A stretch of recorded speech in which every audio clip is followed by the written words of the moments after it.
Hello everyone, welcome back to the True North Report, news every Canadian needs to know. I've decided that I was going to live stream it today instead, doing something a little differently. If I like it, I'll probably continue in this method in the future. But I had some things I wanted to discuss. We got a lot of news to get through today. We're going to be definitely talking about what ended up happening with Andrew Scheer and the Conservative Party. We're going to be talking about his resignation, about who is being talked about for possibly running for the leadership of the Conservative Party. I want to talk about Trump's executive order, which not that many people are talking about. It seems to have gotten a little lost in all the impeachment drama that's going on. Some are still discussing it, but not as many people as I feel is necessary. I'm going to be talking a little bit about the Sherman murders that ended up taking place just a couple years ago, and some of the details that are being released on that, as well as a couple other things. So I'm going to save what's going on with the Conservative Party as the second story, because I really want to get into this executive order that Trump ended up signing. I find it's important for what he was signing this executive order for, as well as some of the people that were present for the signing of this executive order. So we're going to start off with that. So a few days ago, President Trump ended up signing an executive order aimed at combating anti-Semitism, specifically aimed at combating anti-Semitism on college campuses. So this is going to be giving these universities and the Jewish groups a lot more power into what is allowed to be talked about when it comes to debate on these campuses. Because I would say that despite the fact the political establishment has a very pro-Israel point of view, that I've felt that sentiment has been very different when it comes to the public. It doesn't matter whether you're on the left or the right for that one. I found that especially on college campuses, we see this as being quite prominent. So let's get into it. President Trump's executive order aimed at combating anti-Semitism stirred up controversy this week as Jewish groups questioned the president's political motivation considering his past statements about Jewish people. Gotta admit offhand, I'm really not sure what they're talking about, because he has been extremely pro-Israel and pro-Jewish throughout his entire time in office. But okay. Questions have also emerged about how the policy will affect free speech and the impact the order will have on pro-Palestinian advocacy and criticism of the Israeli government. I think the free speech one is the most important part of this executive order, because if it's going to limit what people can say on college campuses in the U.S., then that is an infringement on their First Amendment, the right to free speech, if they're saying that they cannot talk about this. As well as I find it's a danger of setting a precedent for the future. Now, if this did get challenged, I don't think it would survive a court challenge. But if it doesn't get challenged and nothing comes out of it, then you don't think that this is not going to be used in the future by, say, the Democrats, who talk a lot about hate speech and how they want that to end?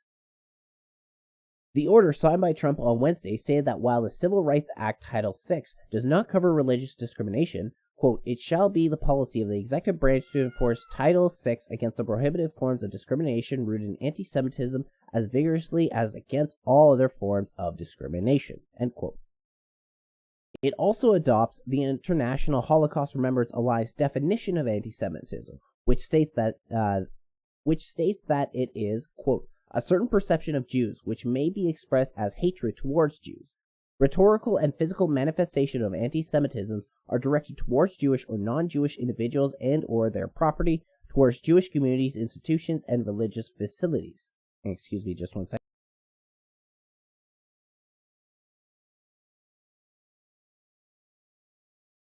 Still got a bit of a cough at the moment, so might come up every now and then, might have to mute myself. We'll continue this before I say anything else on the matter. The White House has said the order was prompted by the rising number of anti-Semitic incidents in schools, particularly on college campuses, and the language in the president's new policy explicitly referenced those events. Anti-Semitic incidents have increased since 2013, and students, in particular, continue to face anti-Semitic harassment in schools and on university and college campuses, it reads. In an op-ed penned in the New York Times on Wednesday, Jared Kushner, Trump's senior advisor and son-in-law, stated that the new order was written to combat those incidents with the goal of making Jewish students and Jewish people feel safe on campuses and out in the world. All right. So, first and foremost, I am concerned by what he says about how it's going to adopt the International Holocaust Remembrance Alliance definition of anti-Semitism. Because the definition that they're giving will pretty much not allow any sort of criticism towards Jewish people. It won't allow these criticisms simply because of the fact that it will be, quite obviously, be seen as anti-Semitic. So any sort of talk of dual loyalty, any sort of talk of subversion in the host culture, all that will be considered anti-Semitism. So we can't actually hold a conversation about these sort of problems. Now the thing is I don't have it pulled up right now. I know I've seen it before, and I would probably have to do some digging to find it again. But the Holocaust, and it's been admitted to by some Jewish groups, is literally a tool. It's a tool used by some Jewish people in order to end a debate. So, if you want to talk about subversion in the host culture, say as in America, the amount of influence someone like AIPAC has over American politics, they'll be able to invoke the Holocaust and say, well, we've heard this sort of talk before. It happened right before Hitler took power. Not only is it a tool to shut down because it sounds like you're actually sympathizing with Hitler, but then it makes the person themselves start to self-censor themselves because, oh no, I don't want to be associated with Hitler or Nazis. So it's a tool that gets used. And you can't actually tell me that AIPAC does not have a lot of power over U.S. politics. Not when the president-elects go to speak directly to AIPAC, and AIPAC actually has the Prime Minister of Israel call into it. It happened in the 2016 campaign. But then there are more and more every day, they're not allowing criticism of Israel.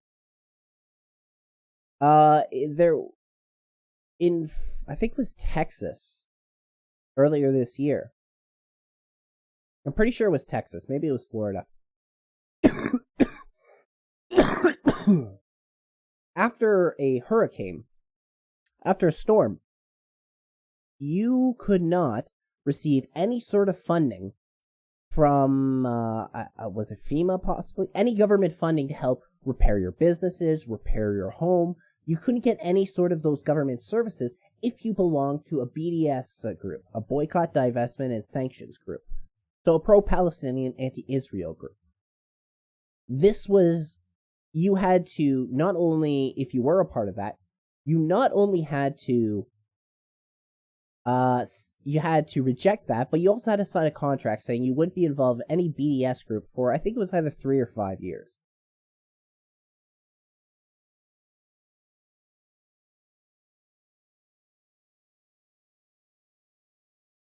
So, when you have that, you can't really tell me that Israel does not have a lot of pull over the U.S. And even the stuff that Trump has done. Trump named Jerusalem the capital of Israel, despite the fact it's contested territory. Or at least it's supposed to be shared territory between the Palestinians and the Israeli people, but he didn't do that. He's allowed the annexing of the Golan Heights. He's in favor of that. Even though the Golan Heights is not part of Israel, it's part of Syria, I believe, if I'm remembering correctly. But then also, on top of this, who was present for this signing of this executive order is important. First, let's go to watch just a little bit of President Trump talking, and then we'll get into it. Melania and I are delighted to welcome so many friends and families to this incredible house, the White House, to celebrate this really sacred season and a very special time. To everyone here today, happy Hanukkah. We're delighted to be joined by Vice President Mike Pence and his incredible wife, Karen. And if you'd both come up, Mike, wherever you may be, come on up. Karen, please come up. Also, as you know, Ivanka and Jared have worked very, very hard in this whole endeavor and many other endeavors. I will tell you, they're doing an incredible job, and I'm very proud that the Jewish faith is a cherished part of our family. Very proud of it. Alrighty, well, we're not going to focus too much on this. I want to skip to the important part. Who spoke at this executive order? 100%. Thank you, Mr. President. Thank you, Jerry. Great. Okay, this guy right here. This guy standing at the podium. Do you know who that is? That is Alan Dershowitz, Jeffrey Epstein's lawyer. The one who helped get him off in the 2007-2008 court case where he got that sweetheart deal, and has been his lawyer for a long time.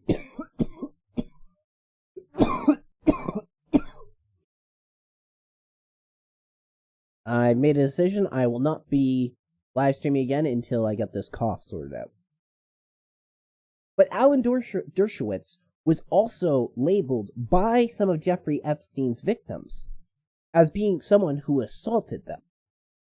He worked with Mike Cernovich to sue Virginia Giuffre, or Guffrey, or however you pronounce her name, to sue her, one of Epstein's victims, one of the most prominent ones,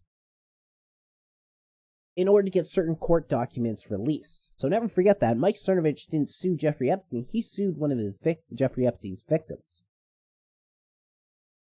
But here he is talking to President Trump. With everything that just happened with Jeffrey Epstein, it's not a good look. But then, Trump has been on the defense with this, talking about, and so have his supporters, talking about how Trump he was friends with Jeffrey Epstein, but then, they had a falling out when Jeffrey Epstein tried to recruit one of his girls from Mar-a-Lago, never went to the island and all that. I gotta say, that casts serious doubts if you're standing next to Jeffrey Epstein's lawyer, especially so soon after the man was murdered. But here's Alan Dershowitz. For 65 of my 81 years, I have spent at universities all over the country and all over the world. There is no more important event in those 65 years to turn universities away from being bastions of hatred and discrimination than this executive order being signed today. It is a game changer. It will go down in history as one of the most important events in the 2,000-year battle against anti-Semitism. Thank you, Mr. President. You did a great, great job. The people who helped you do this did a great, great job, and you will be remembered by history for all time for having signed this very important order. Thank you. So, not combating the long march through the institutions, which the communists end up instituting, and we see the effects of today. Of course, communists was also a Jewish political ideology. So, not only that, but apparently this is the most important part. This is the most important thing that people could do in all of university history. Unbelievable. Spoken by the lawyer of one of the most prolific pedophiles in all of the U.S. And most likely, although I do have to say allegedly, one of the people involved in preying upon underage children.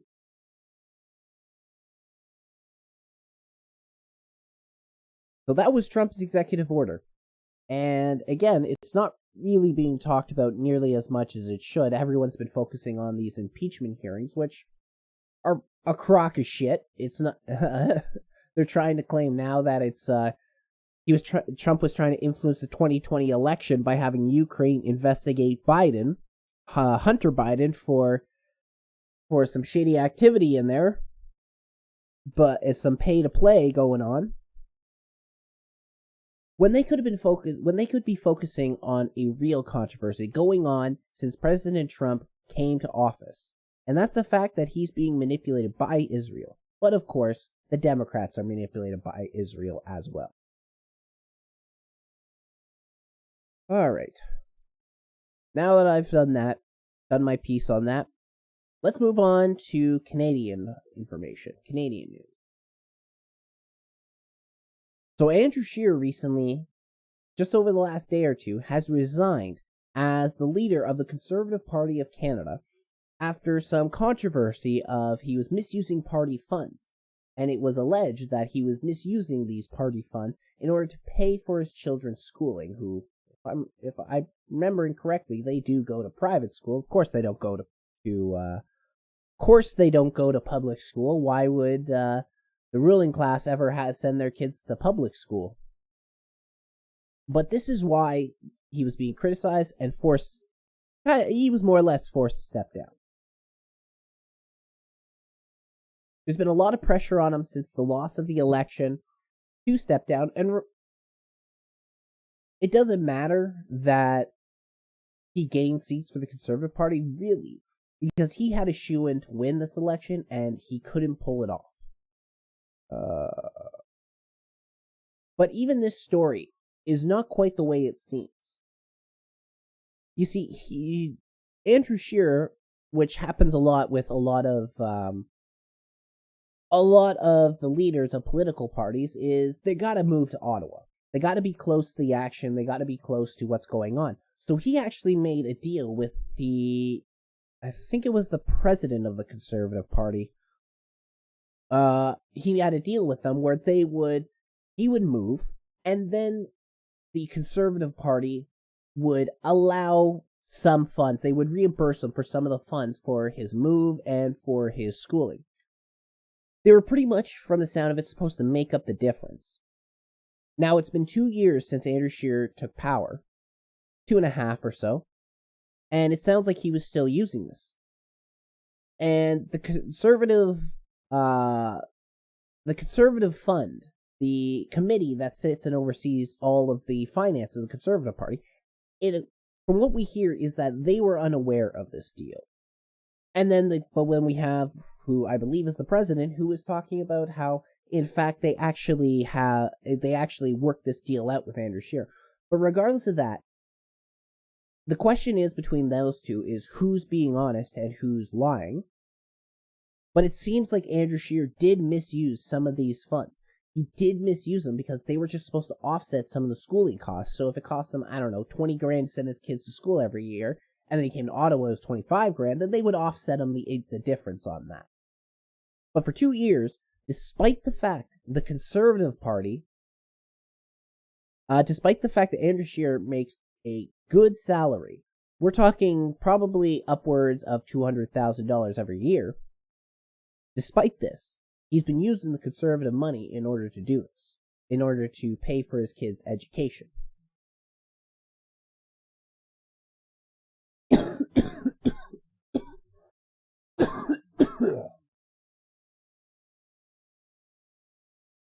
So there's been a misuse of funds regardless. It's just a matter of, did the Conservative committee that was overseeing their finances, did they know that this was worked out, or did they not? That's really the big question right now.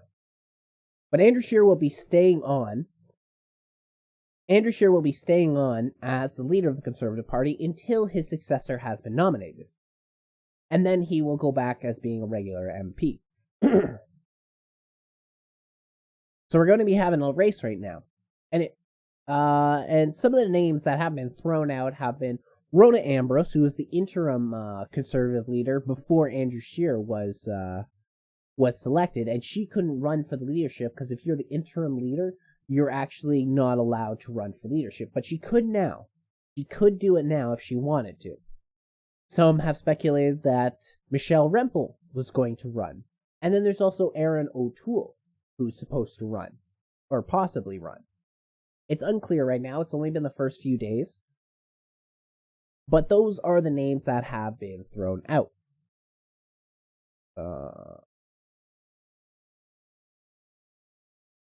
Nope, just talking about... Actually, there was something I wanted to quickly touch on this. It's just talking about Andrew Scheer. It's just talking about Andrew Scheer when he resigned. Scheer said he was proud of his time as leader, noting that there was more Conservative MPs than there were before the October 21st election. We kept this party united and strong, he said. We knocked the Liberals down to minority. We increased seats all over the country. Now, he's not wrong on that. I think they gained something about a little over 20 seats in this past election for the Conservative Party. But he, as I already stated, he could not have had an easier time to win this election, but he couldn't even squeak that out. He had controversy after controversy leading up to this election. I mean, there was like 3 at least major controversies just this year alone. There was SNC Lavalin. There was the Vice Admiral's trial that was going on, where both cases the Liberals tried to interfere with that. And then just weeks before the poll, it's coming out that the Prime Minister has been caught in blackface. Not once, not twice, but 3 separate occasions. You could not ask for an easier election than that. But he still couldn't pull it off.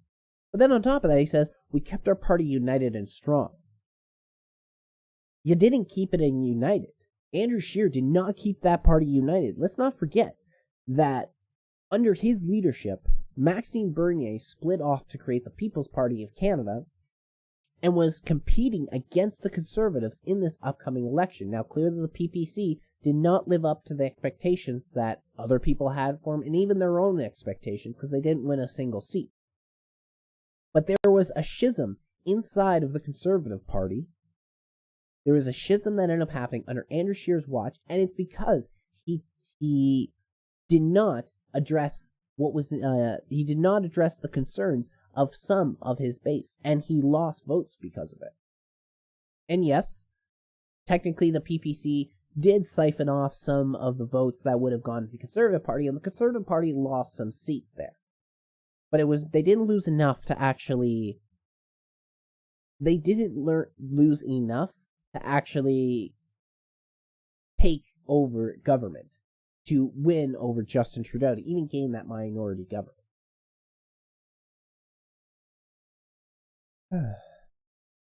Now, I actually think it's a good thing that Andrew Scheer is staying on as the leader until the new leader has been selected, because the alternatives are not good. And this is why people who claim that Andrew Scheer is a social conservative, he may claim he's a social conservative, but he is not a principled social conservative. Not even close. Hold on. 1 second.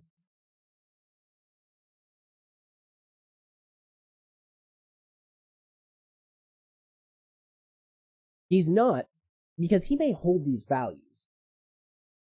The values, he says, like, he is pro-life. And, he's a Roman Catholic, so he holds his value about being, gay marriage and stuff like that. And you know what? That one, I'll give him some credit. He's been a little better at. But when it comes to abortion, he said he wasn't going to open debate on it, and he hasn't. He hasn't said a peep about it. Now, I understand it's not exactly a winning policy in Canada, but he's not even willing to have a conversation about that. Which, in my opinion, makes him a coward and a weak leader. Because he has these policies, he believes that life begins at fertilization, and that any time that an abortion happens, and abortions happen a lot in Canada, about a quarter to 1/3 of the population is aborted every single year.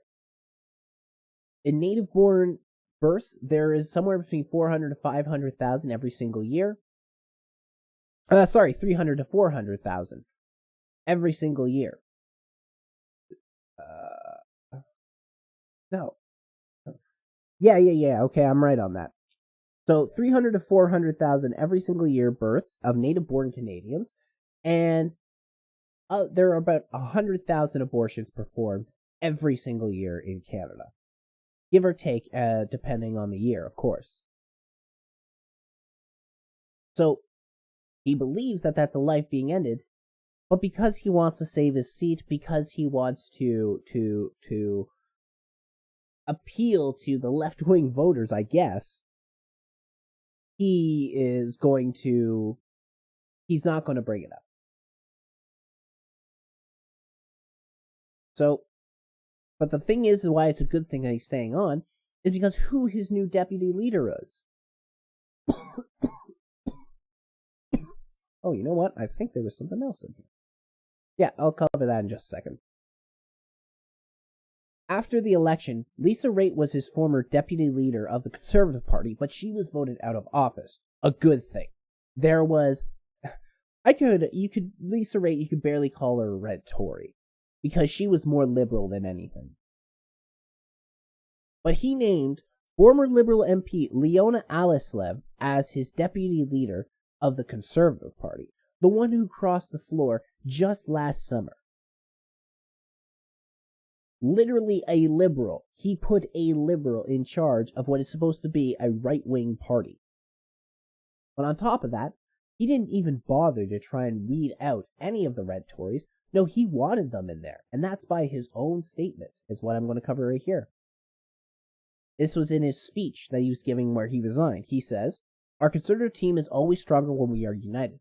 When fiscal conservative, red Tories, social conservatives, libertarians, Quebec nationalists, and conservatives in rural and urban Canada in the East and West come together, great things happen."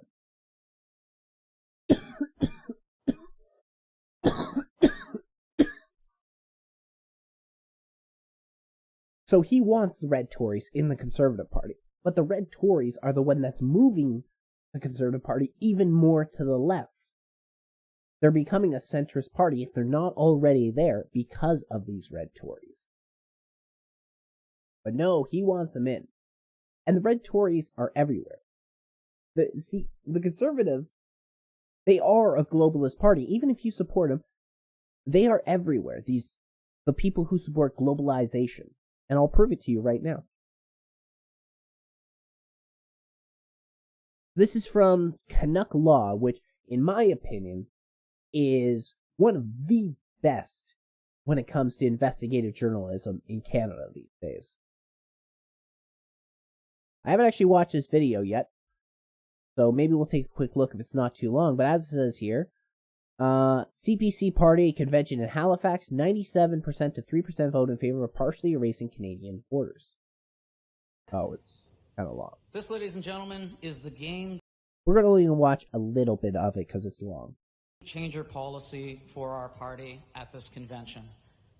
This is the policy that will appeal to freedom of the individual in terms of their purchasing, in terms of their ability to be mobile, whether the individual is a senior or somebody just finishing their university year and wanting to travel in their gap year, or whether it's a young millennial that's looking for global experience for their resume, and on the flip side, for Canadian business that's looking to get the best and brightest talent that they can from anywhere on the planet to catapult our industry here. Lululemon, which is headquartered in Vancouver, has such a big problem with labor mobility justification. Every time one of their executives gets poached by Reebok or by Adidas, they got to go out hunting for a new executive to bring over, and that's very expensive and very time-consuming for them to do. This would allow that labor mobility that we have, and it's a game changer for the party in terms of freedom of business, individual, and mobility. Thank you. Caucus member, 1 minute. Thank you very much, Aaron O'Toole. I apologize, I'll stop getting up so often, but I'm passionate about CANZUC.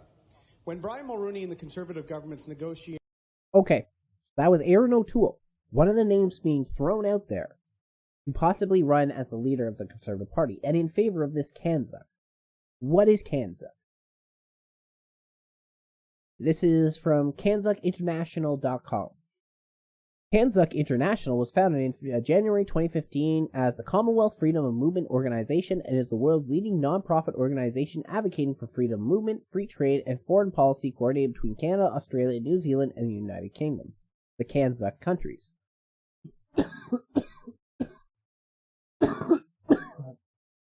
I'm terribly sorry about my disgusting cough. The talking sort of puts a tickle in my throat. Our campaign advocates closer cooperation between these four nations so they may build upon existing economic, diplomatic, and institutional ties to forge a cohesive alliance of nation-states with a truly global outlook. Our proposal ensures that Canada, Australia, New Zealand, and the United Kingdom not only sustain economic prosperity and quality of life, but develop travel and employment opportunities for each of their citizens as part of a global initiative of Commonwealth countries. So, first of all, that is the definition of globalism. You're just allowing anyone and everyone to move across your borders, to come in and work for you if that's what they want, which again takes away jobs from the local citizens there. But here's the thing, and despite the fact they say up here it's between these four countries, they even state down here is part of a global initiative of Commonwealth countries. Remember how big the British Empire was. When we're talking about Commonwealth countries, we're talking about all those that were under the rule of the British Empire at one point, who still hold at least some loyalty in one way or another. So we're talking about a lot of African countries. We're talking about Southeast Asian countries. It's not just Scotland, Australia, New Zealand, the UK, but you're going to have places such as India. I believe Singapore was under, I could be wrong, but I think Singapore was also under the control of the British Empire, but there's plenty of African countries that were under control of the British Empire. And that means that those people as well have the exact freaking right to just walk into your country. The Kanzuk are implementing the Kalergi Plan. For those who don't know, the Kalergi Plan was created by Richard Kalergi, who wrote a book back in the 1920s. In this book, he detailed about how the problem with the world, many people consider this to be, it is the book, the epitome of white genocide. And they're right and wrong. Because Kalergi, he wanted mixed races. You know, he even had a passage in the book, and I'm paraphrasing because I don't remember it exactly, where he says that the European man of the future will be of African Negroid race, or European Negroid race. Pretty much he's talking about he wanted to mix Europe all together, mash it all together, take away any sort of unique races and cultures, and just have one big group of the exact same people. Now, the thing is whether people are right and wrong about this, is people just assume he wanted it for Europe and for America and Canada and white countries. And you're right, but he wanted it for the whole world. He wanted the whole world to have its religions, its cultures, its races torn down, and have just one group of people. Everyone, every single race, religion, culture was to be mixed race. Except for the Jews, of course. No, he spoke very highly about the Jewish people and believed that they were the ones that should lead this group of mixed race people. Lead the world. And this plan was signed on by some of the biggest, richest bankers of their time. We're talking about the Rothschilds, the Rockefellers. Even though he wasn't around at that time, later on in life when he became a billionaire, even someone like George Soros signed on to the Kalergi Plan. Bernard Baruch, Max Warburg, and these people I just named, Bernard Baruch, Max Warburg, these were the people who got the Balfour Declaration implemented. The Balfour Declaration, which was signed in 1917, was an agreement between the Zionists and the British Crown, which was saying that they would get America into World War I, but in exchange, the British people had to allow the Jewish people to immigrate to Palestine at the time, before it became Israel. And the Rothschilds also were involved with the Balfour Declaration, actually. So this is what Kanzuk is doing. They're signing on to the Kalergi Plan. Because you really think it's going to be people from New Zealand and the UK and Australia that are going to be the main people taking you up on this? Not even close. Is that what we're seeing now with our immigration? Not even close. Give me 1 second. Got a cough again.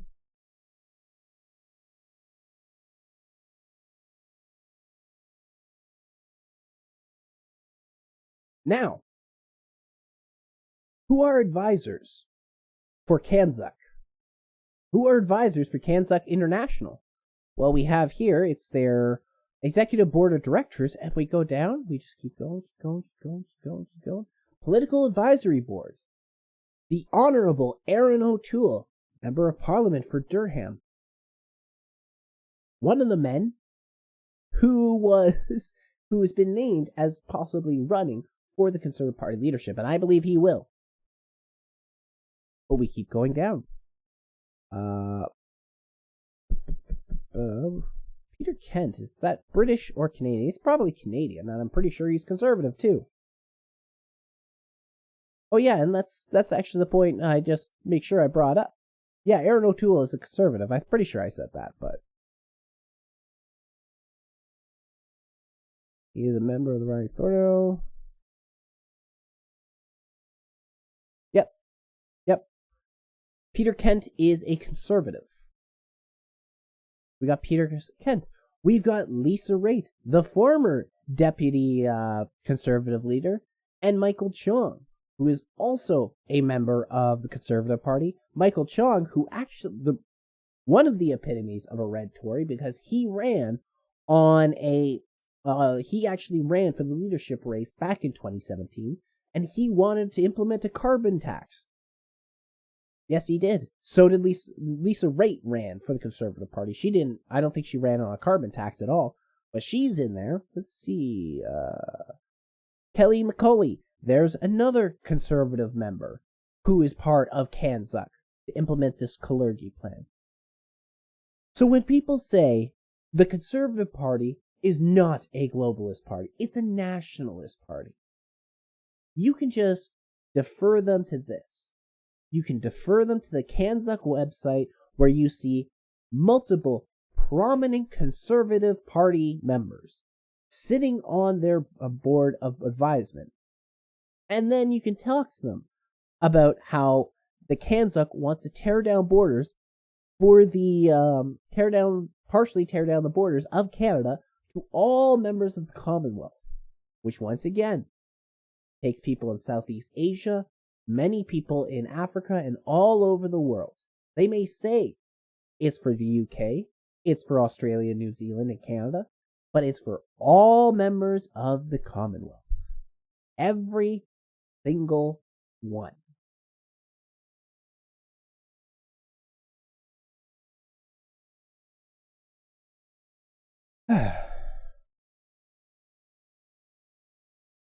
We can even take a few look at some of these people. Let's try Ed Fast. I think he might be a Conservative as well.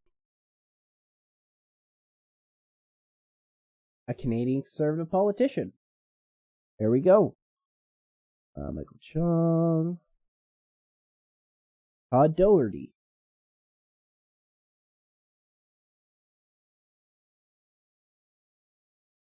And, I'm pretty sure he's a Conservative too.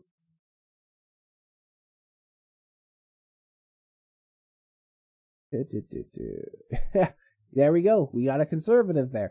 So you see, they're just everywhere in Kanzuk.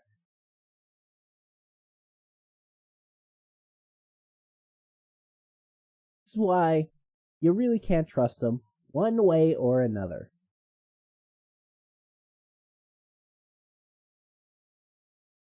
So yeah.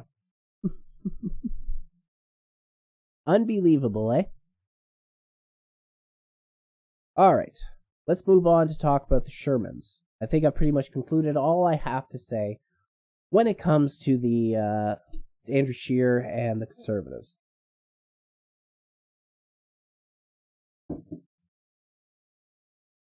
So,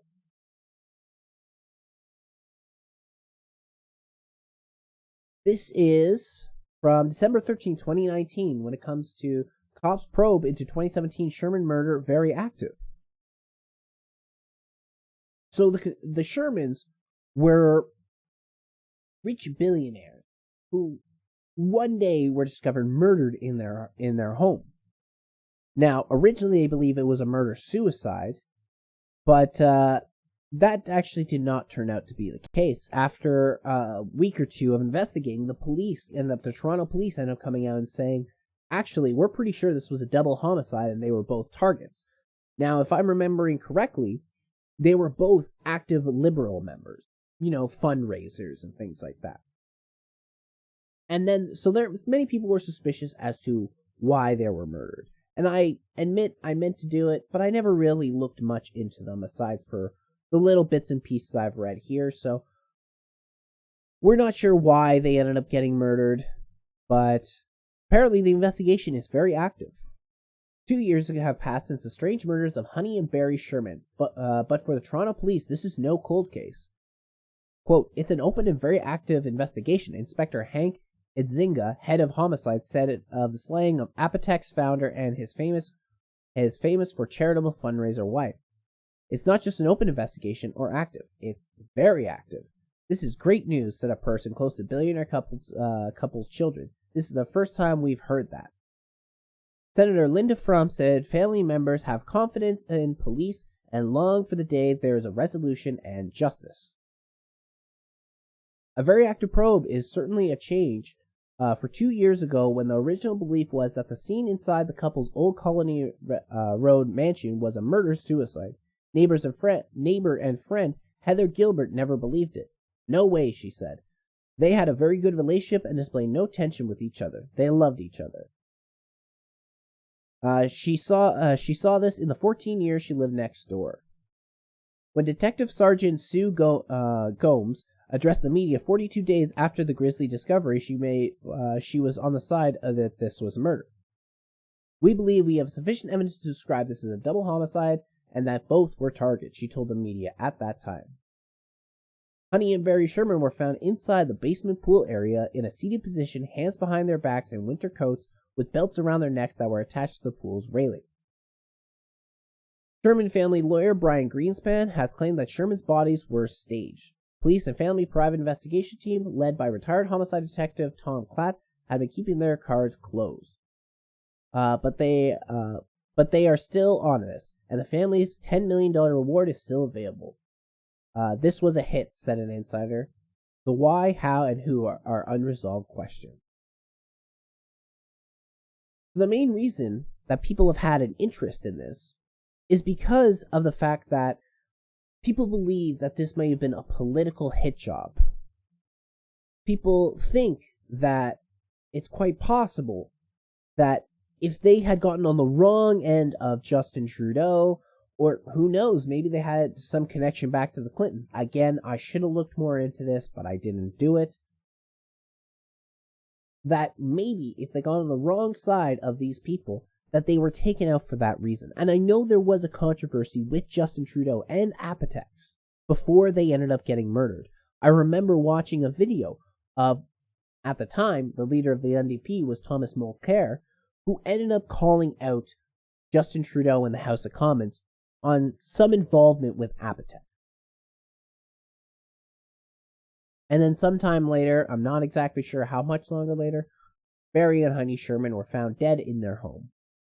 So, take it as you will, but if this is a very active investigation 2 years later, then they must have some evidence that might lead back to a charge.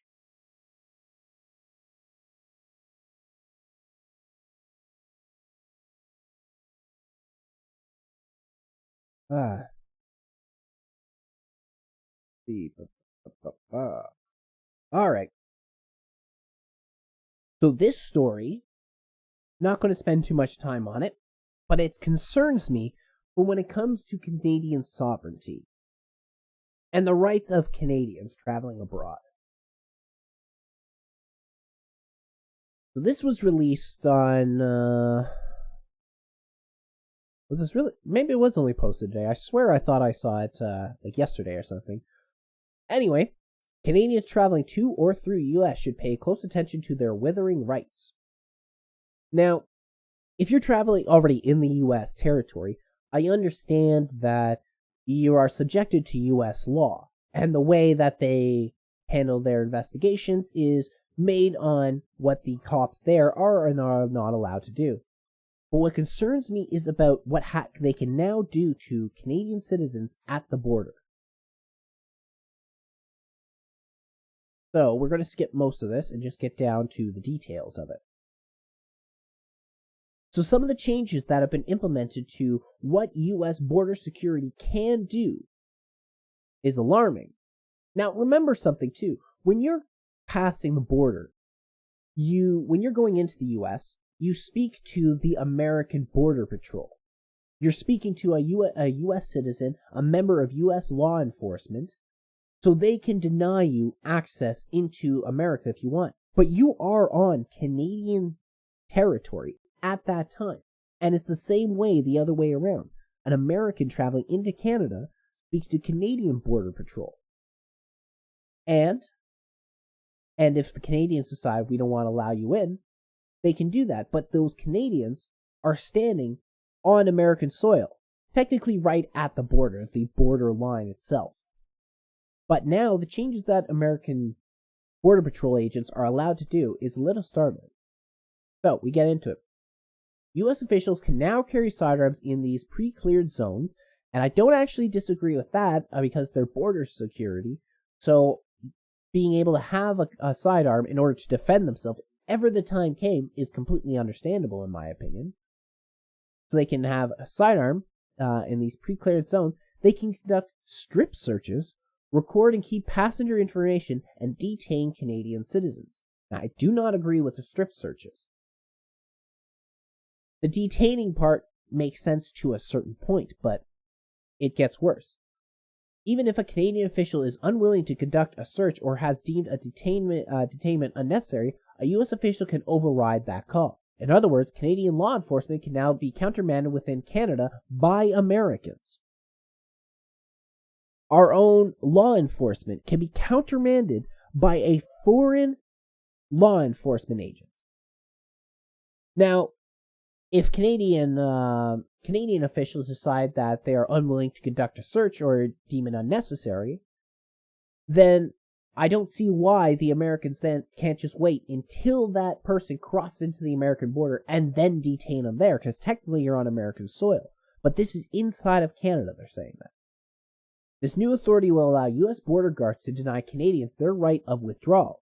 Before the amendment to the law was enacted, if a person felt at all uncomfortable with the course the course of pre-clearance questioning, she could simply leave, retracting her intention to cross the border with no penalty. Now, as a result of the amendment, the guard is entitled to detain her if she finds reasonable grounds to do so, and the request to leave in itself can be construed as reasonable grounds. So being on Canadian soil and choosing not to cross the border means that they can detain you. But then just the wording itself that they use the female she, and I think that was deliberate because it's a little bit different when you're thinking about possibly a vulnerable woman trying to cross the border and this be done to her, especially when you're talking about strip searches, compared to a man trying to cross the border. So I think using the female she and her was intentional to try and get a more visceral reaction. Moving on. Scarier still is the provision that undergirds every amendment to the agreement, that U.S. border officials will not be held accountable for impropriety.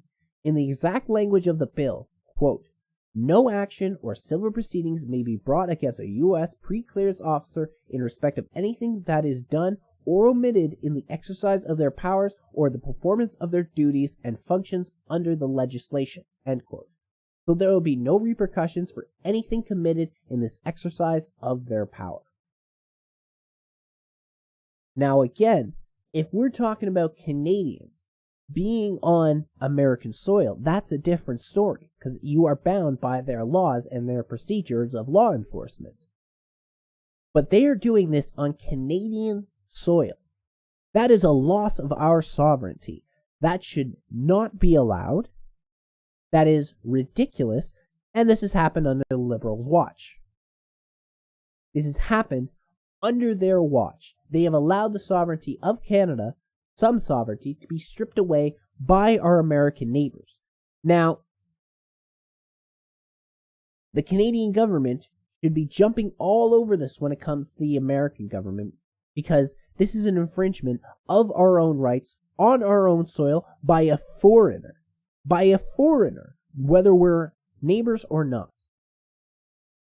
But I also understand where the concern is from America's point of view. See, a lot of people look towards the southern border when it comes to the dangers that are coming across. Now, if you're talking about drugs and guns, illegal immigrants, and gang members, yeah, you have a good point on that. You definitely want to be concerned. But if you're talking about terrorism, well, that's a different story. They actually are concerned about the Canadian border because the fact that America's been taking extra precautions with their borders, the terrorists have decided to travel to Canada, and then pass through Canada to the U.S.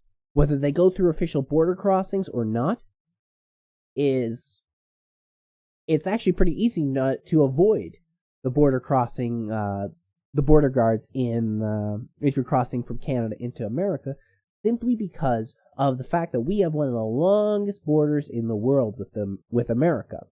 So you can cross at just about any point. And there have been a lot of people, it goes unreported a lot, but if you know where to look, and you can find it a lot, definitely on American sources, but you go looking for it, you'll find there's a lot of incidents in which people crossed from Canada into America with the intentions of committing a terrorist attack that ended up getting caught. So this is the concern that America has. But the point is that you can add all these powers to your border guards you want. You're really not going to stop the problem that much, because you're going to be focusing these people at official border crossing, and if you're trying to cross with a bunch of weapons, that's the last place that you're going to go. If I'm trying to cross with weapons or drugs or ingredients in order to make explosives, I'm not going through the border. No, what I'm going to do is probably plan ahead. I will drive out there, park somewhere close, like with a unmarked car or a car that I plan on burning later or getting rid of. I will take that equipment out, and then I'll cross on foot at somewhere where there's most likely not going to be border security. And then I will either find a place to stash my equipment and then proceed on foot until I hit, I don't know, maybe a used car lot, maybe just mug someone along the way, get their car, and then return in order to pick that up, or have something worked out in advance with people who are inside America in order to pick me up with my equipment. It's just more logical to do it that way. So I find this very concerning, what they're trying to do. Extremely concerning. All right. I think that's all I have for you all today. Once again, I do kind of like doing a live stream reading of the news. It'll be a little better once I start being able to maintain a audience to come in and watch on a regular basis, although I have to post these. I have to stream on a regular basis too. But I'm going to wait until I've gotten my cough resolved, because I know that was not pleasant to listen to. Thank you all for tuning in. This has been the True North Report, news every Canadian needs to know.